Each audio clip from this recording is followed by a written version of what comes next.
Isn't this one of the most magnificent vistas in the world? This is Banff in the Canadian Rockies.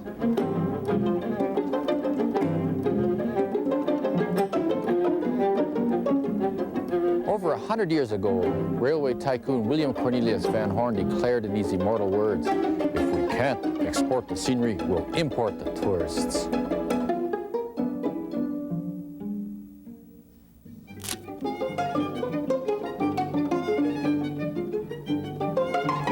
Since the golden age of steam, the beauty of Banff has attracted travelers from far and wide. And every 3 years, another call beckons the young and adventurous to these mountains, the Banff International String Quartet competition.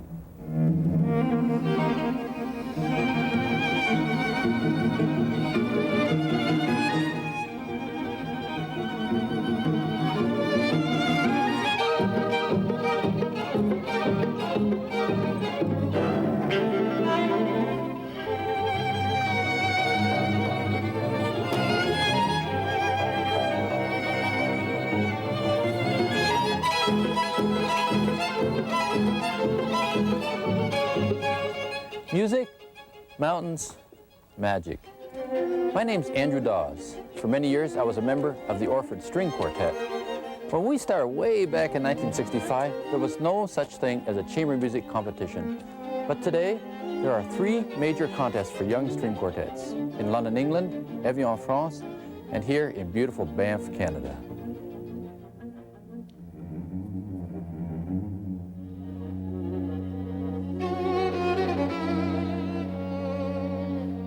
The Rockies are a great source of inspiration. You couldn't pick a better place for an art school.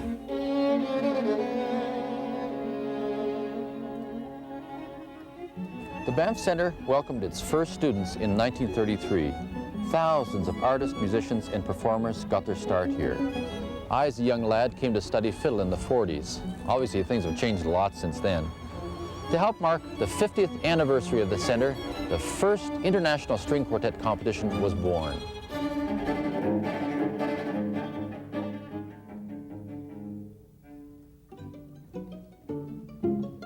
The process to determine the best of a new generation of quartets began months before. Ken Murphy, the artistic director of the competition, patiently sorts through a gaggle of official entries and passes them on to a preliminary jury. Identified only by number, the preliminary jury makes its choices based on the sound of the quartets rather than reputation. Of the many applications, only 10 will pass muster. Some have established reputations, others are newcomers to the scene. Musically, it makes for an exciting competition, and so our story begins.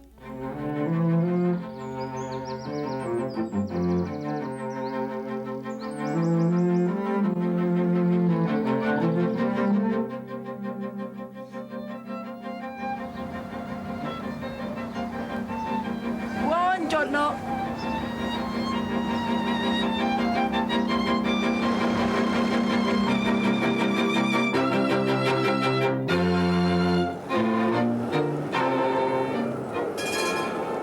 The Amati Quartet, we founded it in 1981. Amati is an Italian name, and he was the founder of the modern violin, which we use today. I'm Barbara King. I'm playing second violin in Amati Quartet. I'm not from Basel originally, but I live here now since half a year, and I like it very much because it inspires me, as in making music, as in interpreting old music as well as contemporary things.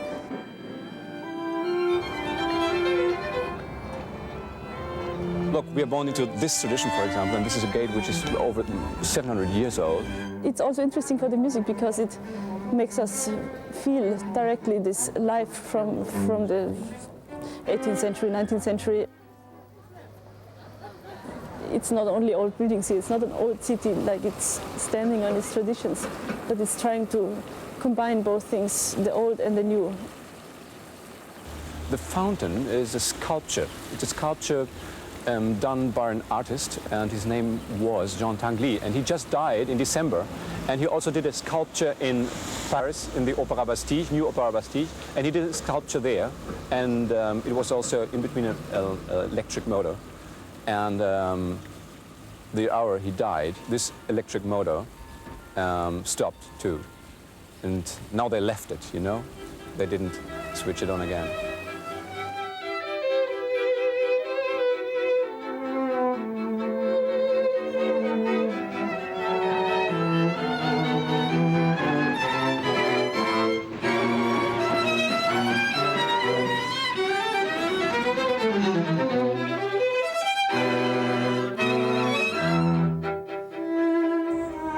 For me, chamber music is a very, very exciting thing, even it is a minority, but I don't keep that in mind.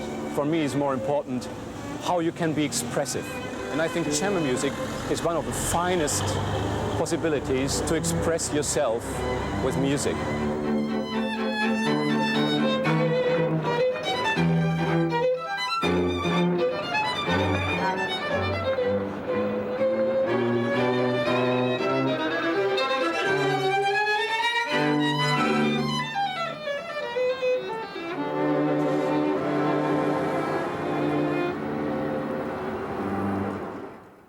Well, we came here to kick some butt. No, we came here to play our best and to hopefully be the best. That's what we worked hours and hours a day for.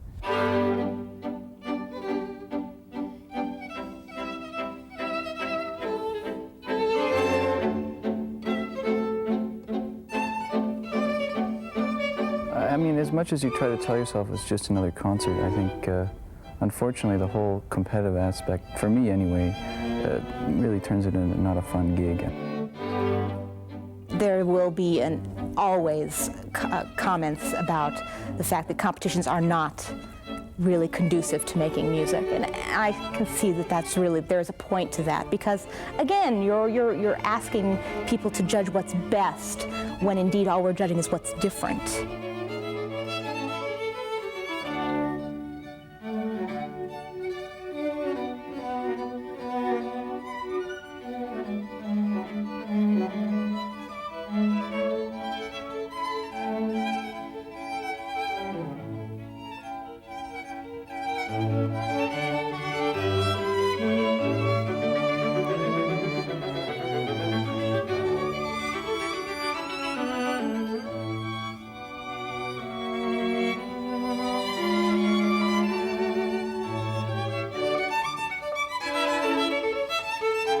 We should have a ball game or run a race if you want to have a competition. That's fun, but music and competitive sports don't really mix in my mind.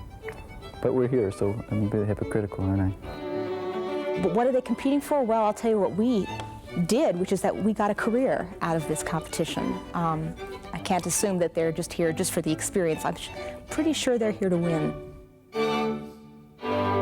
And that's why I am glad I'm not a judge, because I feel like we're all fruits. Some are pineapples, some are bananas, some are oranges. Pick the ones you want. You want banana? Do you want a strawberry? And today it might be different than tomorrow. So I don't know how they're going to do that. I'm glad I'm not them. I mean, let's face it, to play quartet, you must be a little crazy. You're not dealing with normal circumstances. You have to travel a lot. I mean, you could say playing string quartet is not possible for any reasons, because you won't fit together, the money is too little, and the music is too complicated. So you must be crazy to do that. What, nuts to play in a quartet? I couldn't imagine doing anything else.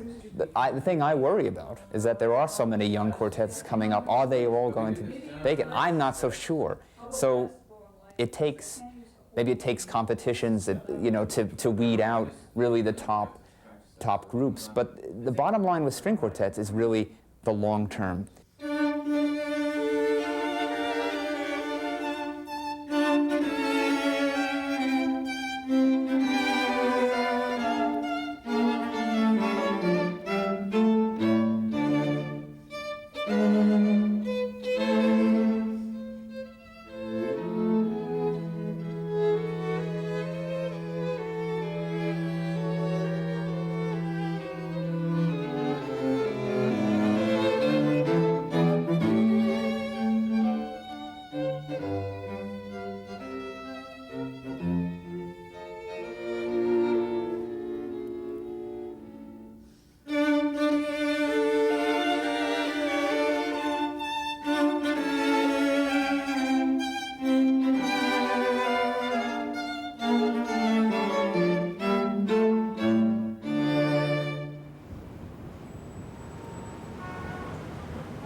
We're the St. Lawrence String Quartet. We're all Canadian, 2 from the West, 2 from the East. Currently, we're based in New York and have been here for 2 years studying with the Emerson String Quartet. Here we are at the infamous Times Square, New York City. All roads, I always think that all roads don't lead to New York City. All roads lead out of New York City. So it's nice if you have an opportunity to come here because you can network and put your feelers out all over the world. In New York City, you know, there are maybe 15 quartets that are busy doing concerts and having a really substantial career. If we did all of the concert series within 20 blocks of where I'm standing now, we would be much busier than we would ever be with a very busy concert schedule in Canada. I think living in New York is similar to how I feel about Schoenberg's music.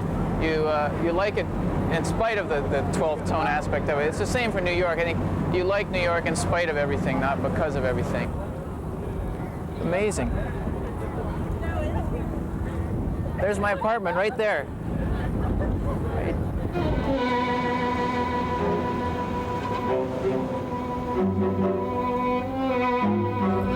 When I first got to New York, I couldn't stand it. Well, I mean, it was so totally different from Toronto, and you have to get used to the fact that when you're walking down the street, surrounded by 20 people, 18 of those are certifiably insane.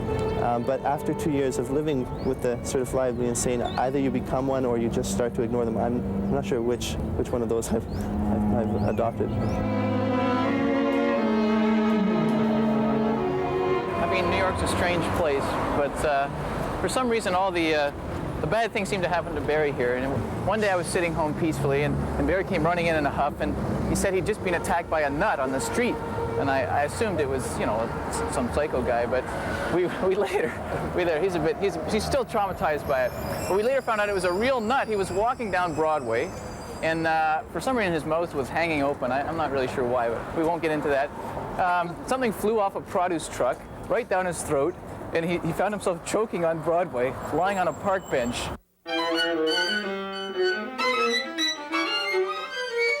Yes, yeah, I like that.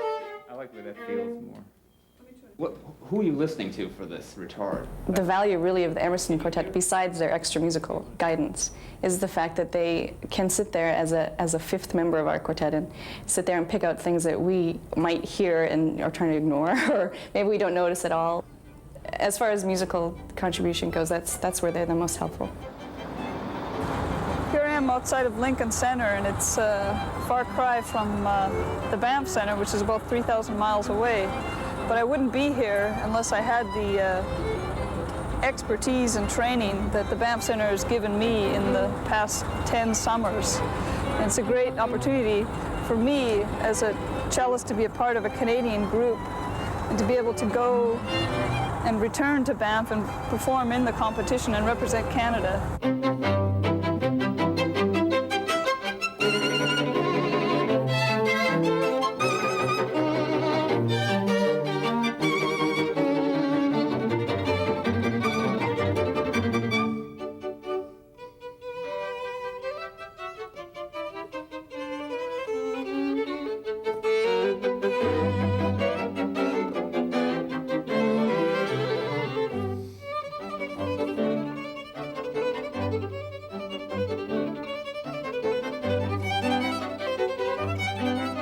There is something wonderful about making music with other people. And I've often felt that if you can get along in a string quartet and work creatively, you can get along in any other area of your life. But chances are, if you can't get along in a string quartet, you're having problems in other areas of your life too.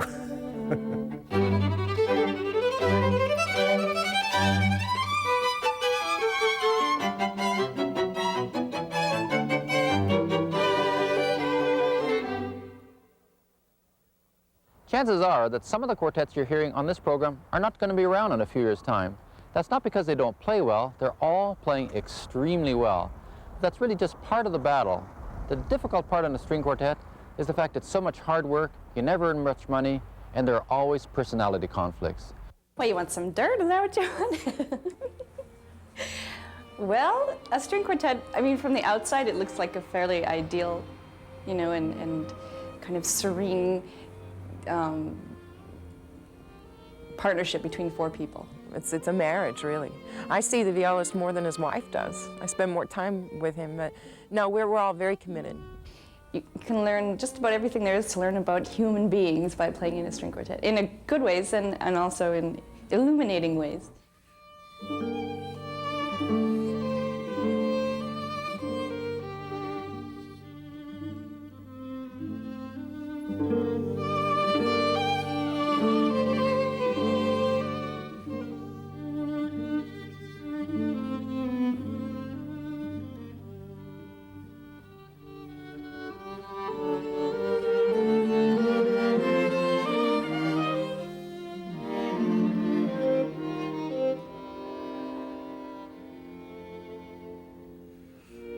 This is such a good experience. What better way of getting into music than chamber music? That's what music is really, is playing with other people. And we have already so much in common. Being a married couple, I think we can work really well together in that way, and we're trying to. So. We don't try to mix personal problems with musical problems. That's the most important part. If we are having a fight, we try to keep it out of rehearsals. Well, yeah, but whenever we would have a fight. That's the American view, right?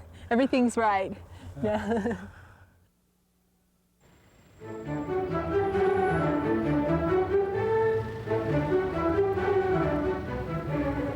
Well, our quartet is a pretty exotic quartet. We are very international. The first two violinists are Polish, our cellist is French, and I'm an American. And we feel in that way that we bring a sort of a cosmopolitan feeling to Amiens. We really like being here, but it was sort of destiny. It was by luck that we arrived here together.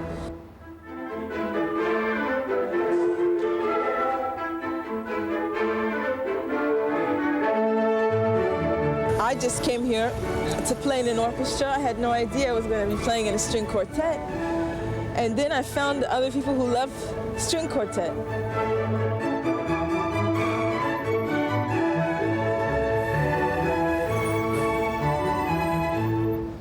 Well, besides being a great town for music, Amiens is also a great town for writers. Jules Verne lived here. He built this building, which is the Cirque Municipal, the circus building of Amiens, which was built at the turn of the century. His home is also here in Amiens. His house still exists and is a museum now. And most of his great works, like 20,000 Leagues Under the Sea, he wrote here in Amiens.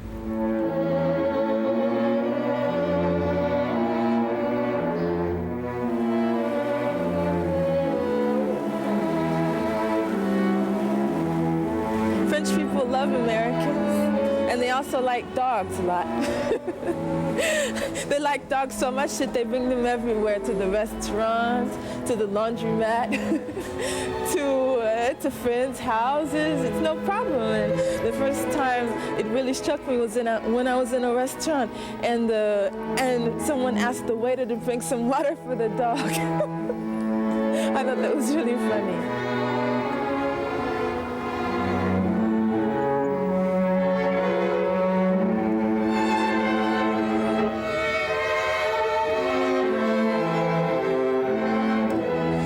When I first saw the cathedral, I just had an overwhelming feeling of joy, because it's something incredibly inspiring. It's the largest cathedral in France, and that makes it unique. Also, it took several centuries to build. It was started in the 12th century, and it took a long time to finish, and it's taken a long time to renovate. They're starting a big project now.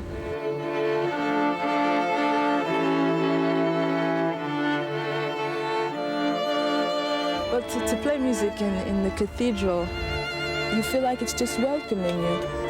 It's also a place of extreme calm.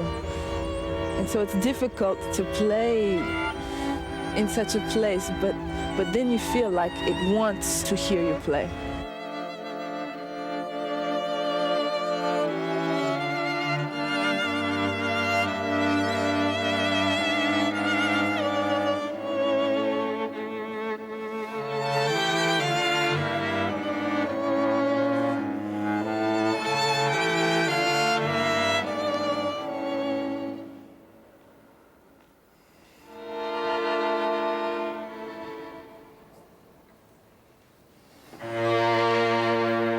the fact that they could construct something like this in those days, to me as an American, I would think today in our contemporary times they would have problems making something even with modern equipment that would even come close to the cathedral.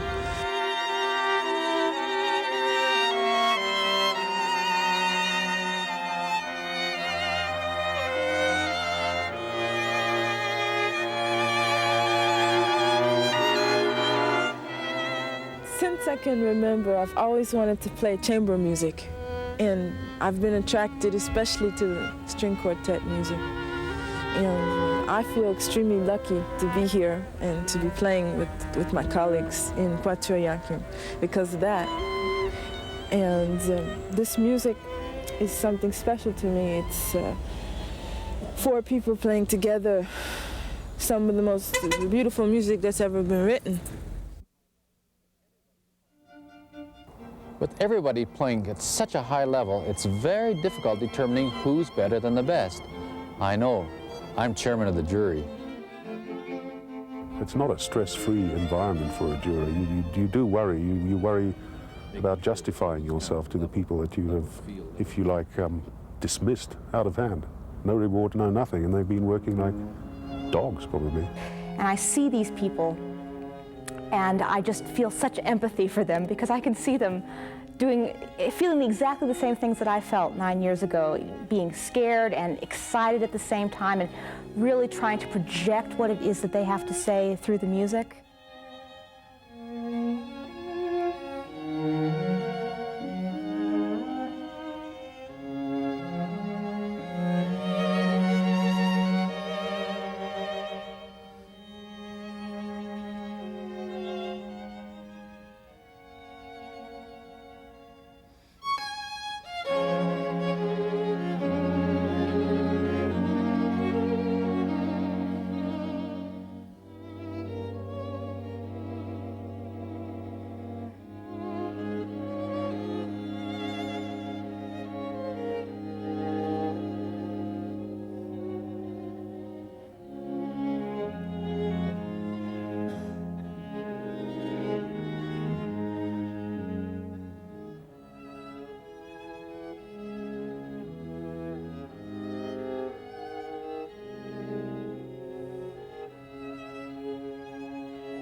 Well, first of all, it's some of the very greatest music ever written.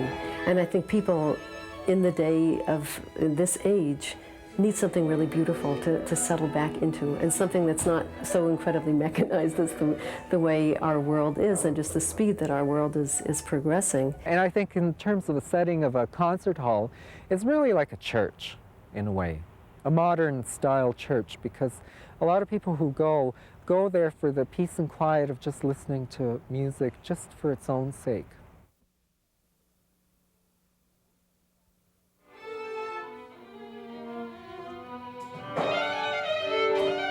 Well, the tensions backstage are really high in the competition before you go out. And I can remember one of our performances where we were completely unaware that there were offstage mics. Our second violinist would do a breathing exercise. She'd take a deep breath, and exhale, making this wild noise. And I went around to everybody. I thought if I gave them pep talks, you know, we'd really go out and play good. But so I would say, have fun. We're going to have fun. Have fun. Do you hear me? Have fun. Have fun. You know, it's one of those things that goes on in a competition. You know, backstage is really very, very interesting to see what goes on.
music at a competition is extremely difficult. I mean, the onus is on you to play perfectly.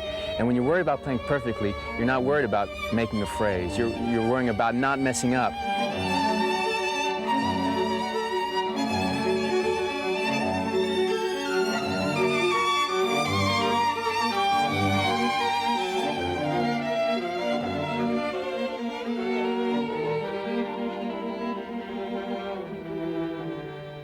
When I'm concentrating on the music so much, you try to forget that there's an audience and you just focus on the music itself. And the music itself is very exciting.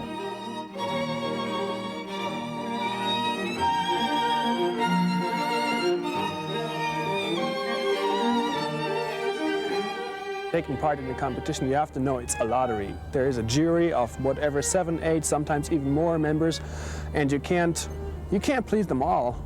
It's a matter of taste, and it's a matter of your form of the day. The only thing is you can try to do your best and then wait what's going to happen.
I go through some weird reactions depending on how nervous you are or what, like the temperature, all this stuff, And suddenly you feel like an alien and you're different. So weird things can happen and have happened to me. On the stage, I let the adrenaline help you rather than hinder you. Well, I mean, yeah, sometimes you freak out.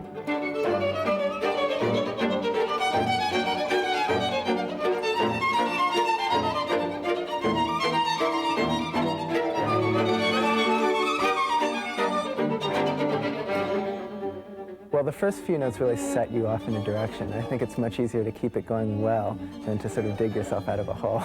And if someone's having a bad night, it can slow everyone down. But on the other hand, if someone's having a really inspired night and doing really special things, the other people really respond to that, and that makes a big difference.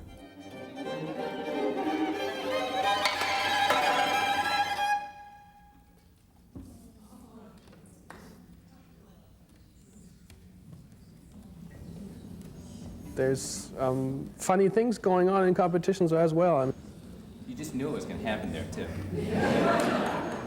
There was this imposed piece in this competition. It was a string quartet piece about different quartet techniques, instrumental techniques, and whatever. It was a very, very strong pizzicato passage, and the first violinist broke his E string while he was pizzing. And apparently the piece was pretty new to everybody. Well, you could see that because they didn't notice the others. He was just stopping and they were playing on. So what he finally had to do in the competition, it was a good laugh to everybody, he had to get up, knock on the stand of the cellist who was still playing like a maniac to make him stop in the competition. It was really funny.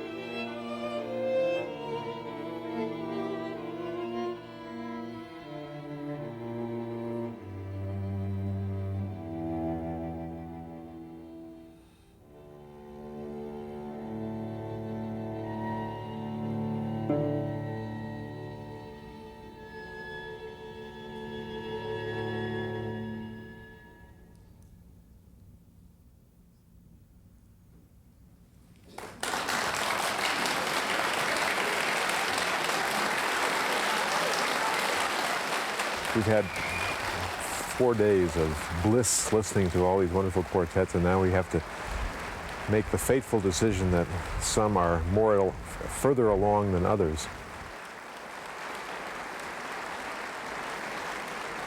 It's like being in limbo. You know, I hate to say it, but we're talking about the business of quartets. Ray and I have a family, and we would just love to win this competition. We would just love it.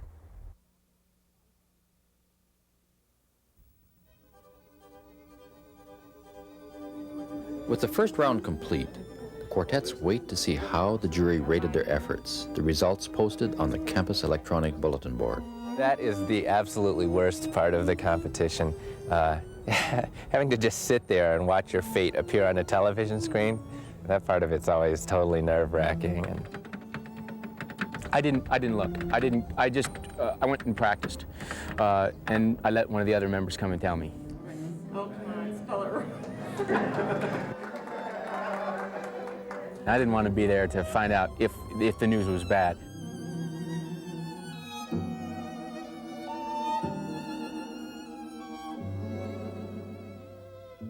Getting cut can be a shattering experience. I know personally it can be absolutely devastating. But still in all, it does prepare one for the rough and tumble of the music business, because often there are going to be disappointments. Yeah, and we just feel really lucky. I mean, like, this is being our first big experience. Nobody's heard of us, and we feel like we're not under the pressure, the kind of pressure that other groups are, like Miami or someone, they've won big competitions already. This is it for us, so we're just happy to be here. It's great. As soon as you start getting competitive and thinking about winning or losing, I think the pressure can get to you a lot easier. So I'm just trying to stay loose and concentrate on Beethoven, although this interview isn't helping much. Yeah.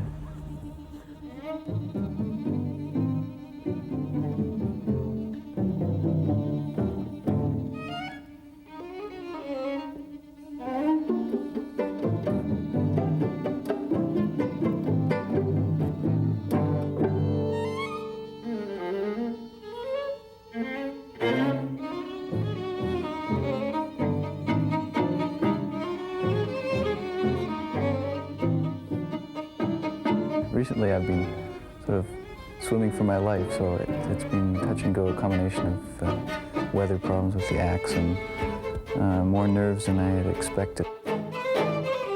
Mr. Cool, he's always finicking about his strings and they're not responding and the bow hair isn't reacting properly, and my string, my G string has all these wolf notes, and we're really cursing in the warm-up room. But what can you do?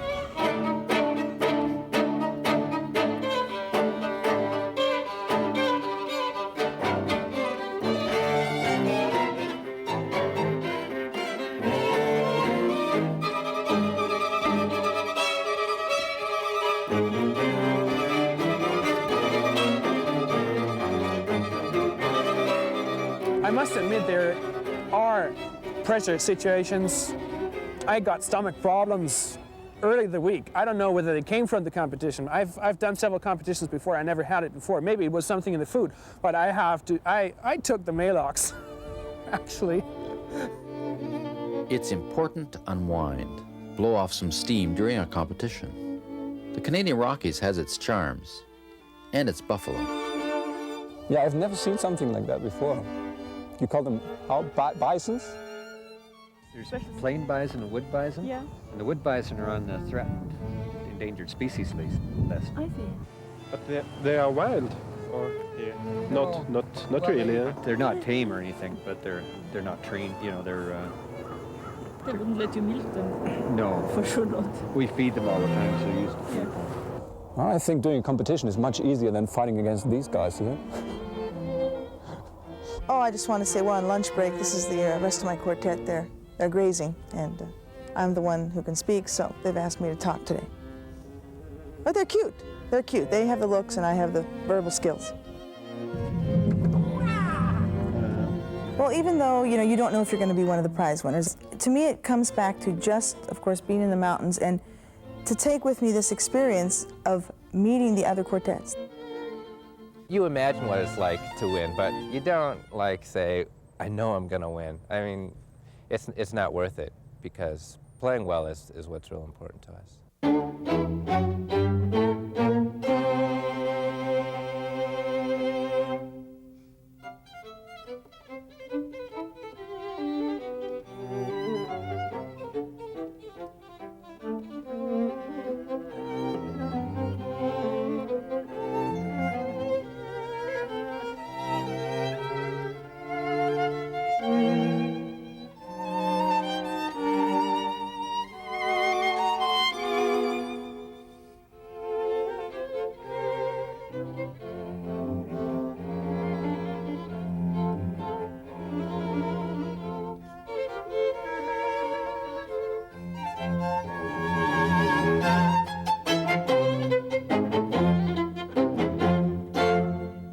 I try to have a clean slate when I sit down and they start to play.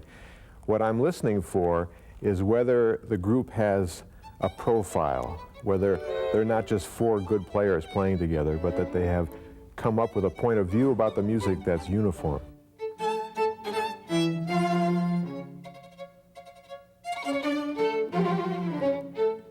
When we found out the way that this competition worked, we put our crappiest repertoire up first. Now we've saved our 3 best pieces for the last round. And we'll just cross our fingers and see what happens.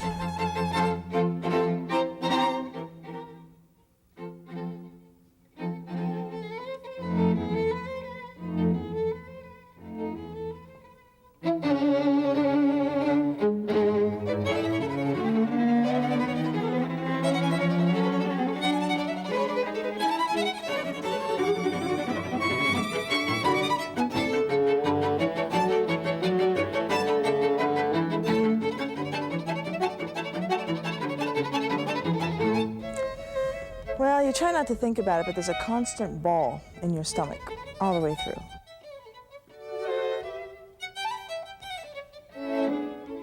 With me, I have to like breathe a lot, and I have to pretend it's not pressure.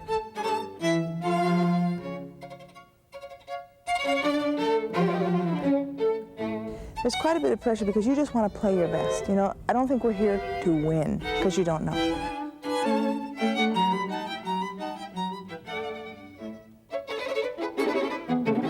And that's what I hope to leave here, is to play my best and under pressure. And that's why you rehearse so much, so that when you are under pressure, those fingers will still do the walking for you, when your brain is like, oh my gosh, what's next?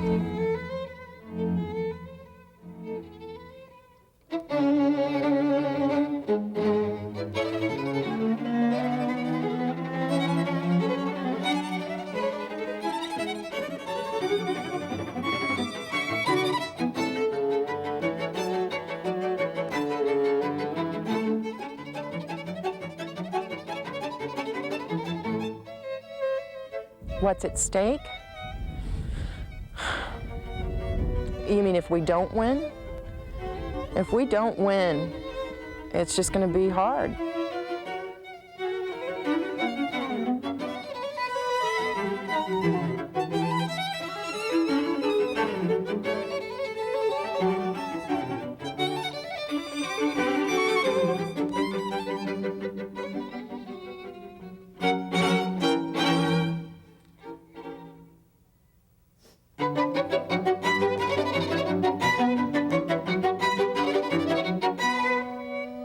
We're barely making a living right now, and certainly enough to pay the rent, but not enough to live on.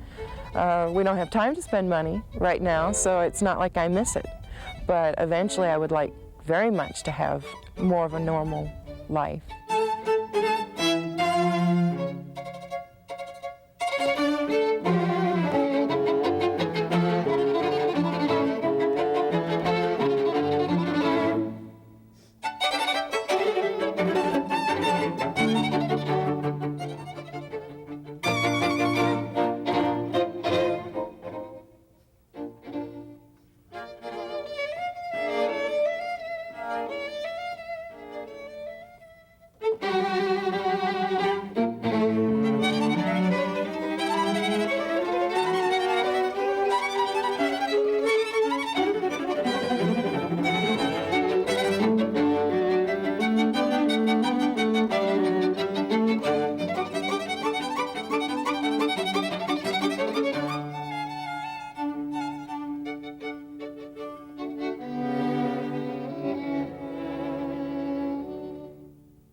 what's at stake is that we want concerts, we want to play, we want to be heard. I love the music and I want people to hear that. But if we don't win, unfortunately second place doesn't really mean a lot. You have to win first place, otherwise you don't get the concerts. And that's what we're here for.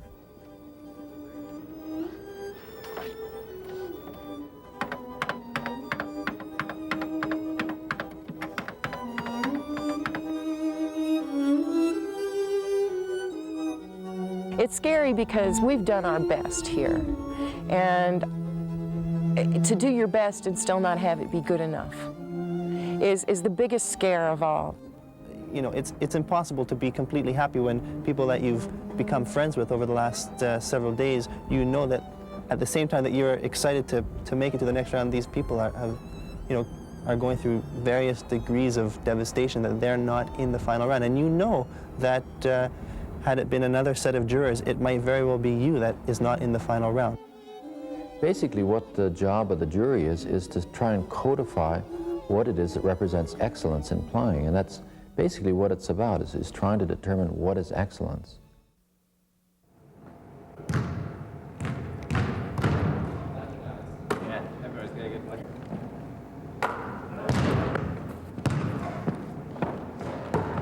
Uh-oh.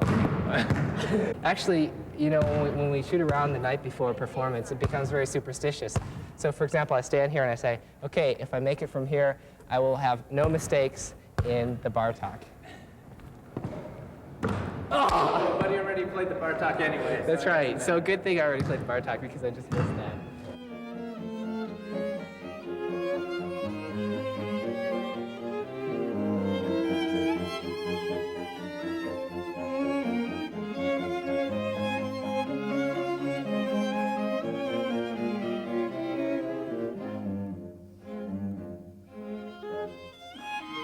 Competitions, I think, are to a certain extent important to people's careers.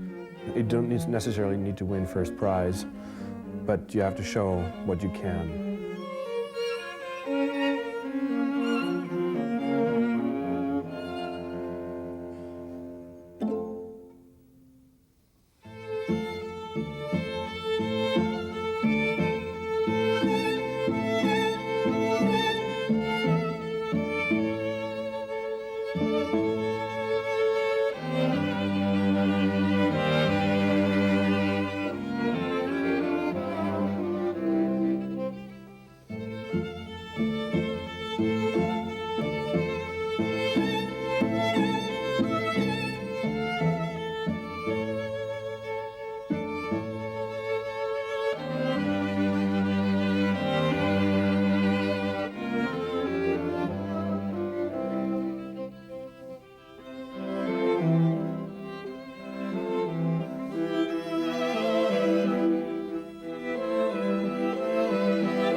This is the most extraordinary musical repertoire that there is. To be really facile about it, it's like being married to an angel 3 times over.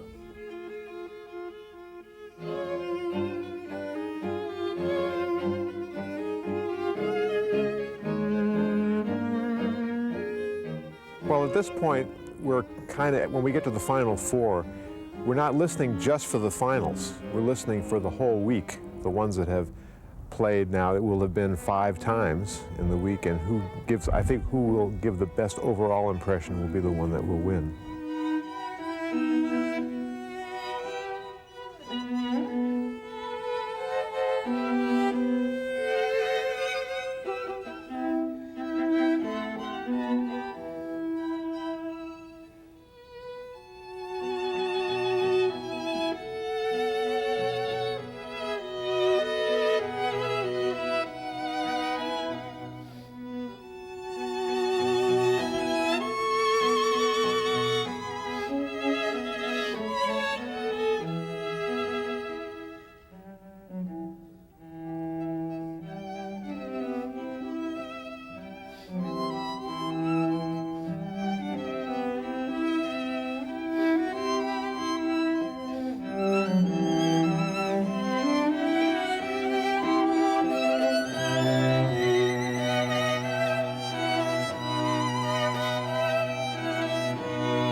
play the notes very, very well. They can play the notes flawlessly. They can play everything that's in the music, printed in the music flawlessly, and it can be very boring.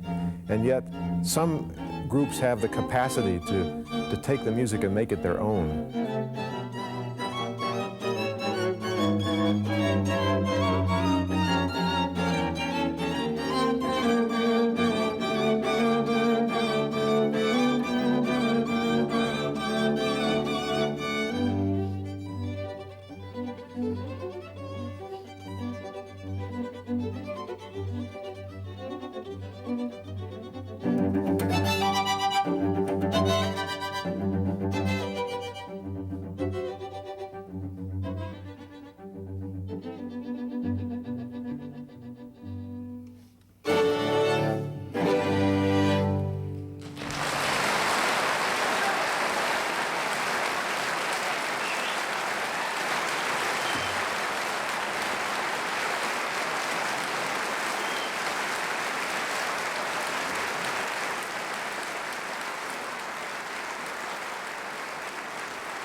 The first few moments after a performance can be pretty surreal, especially in a competition.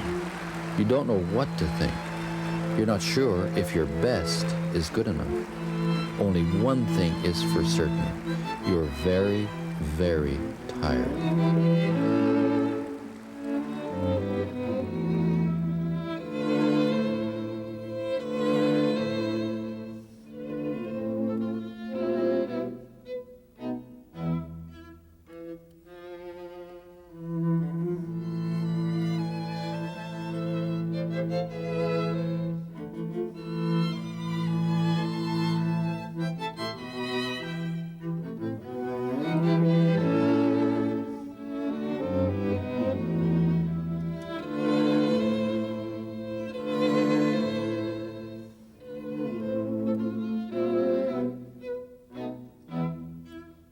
There's a lot of work involved in preparing a quartet, but the thing is that you're working at getting as close to the perfection as you can. As you see the thing becoming more perfect, you realize that there's actually further to go. There's like an infinity of possibility of polishing these pieces.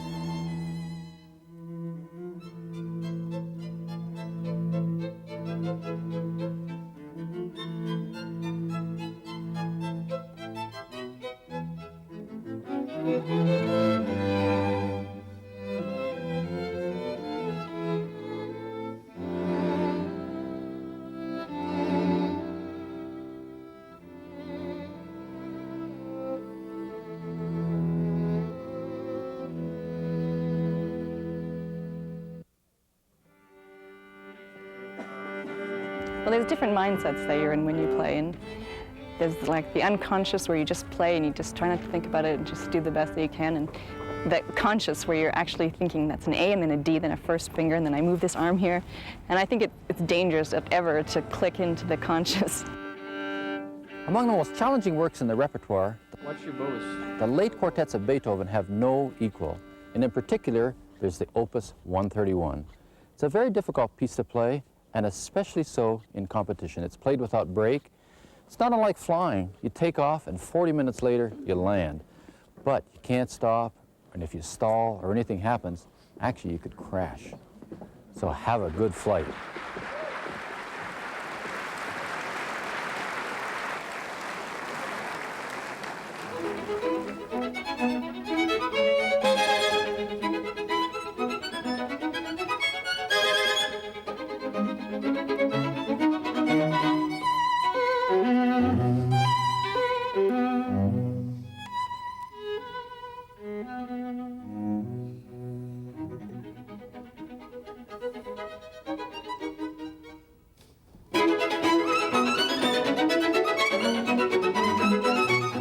They're trying to project and feel comfortable, but if you don't, then you're really fighting to stay in control and keep your emotions in check.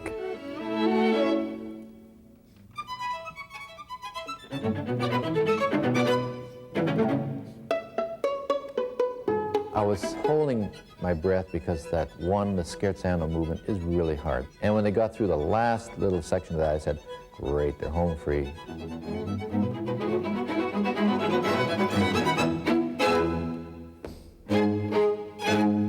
But you know, often you're just a little bit on tenterhooks because you're not sure, well, you know, maybe something can't still go wrong.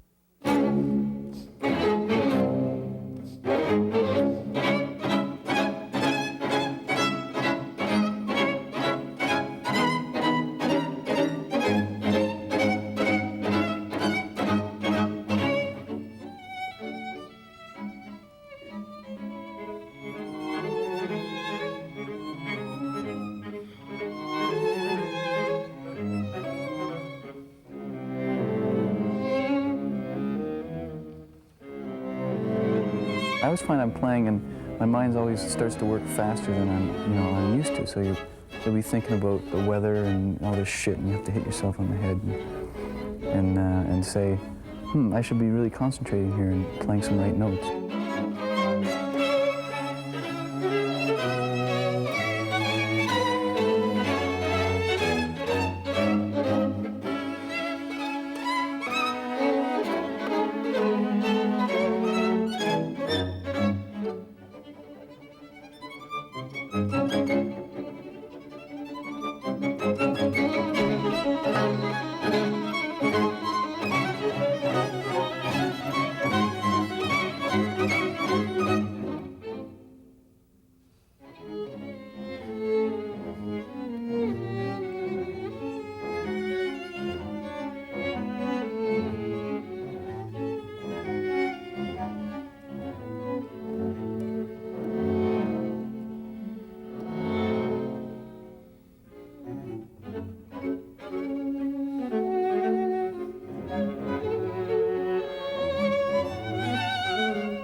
It's over. For the quartets, there's nothing left to do, nothing left to give. Now the jury must decide, and it won't be easy. This is the part of the competition that you have absolutely no control of. When you're up there with your instrument, you can do whatever you want, but now it's really out of your hands, and you know you've given it your best shot, so you have to be just satisfied and hopefully be able to relax.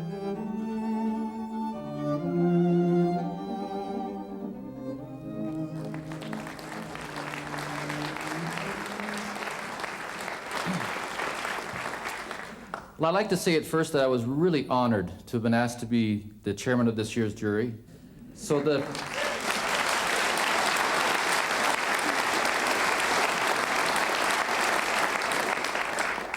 fourth prize in the competition is going to the Mandel Ring String Quartet.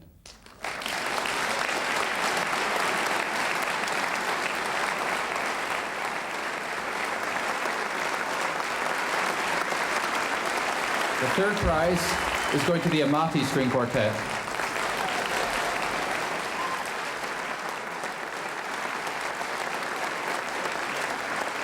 The second prize goes to the Ying String Quartet.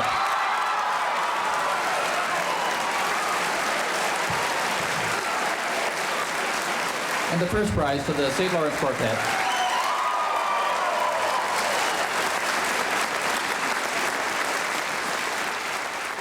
There are no losers at the Banff International String Quartet competition.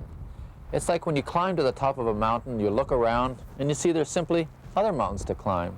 Such is the nature of quartet playing.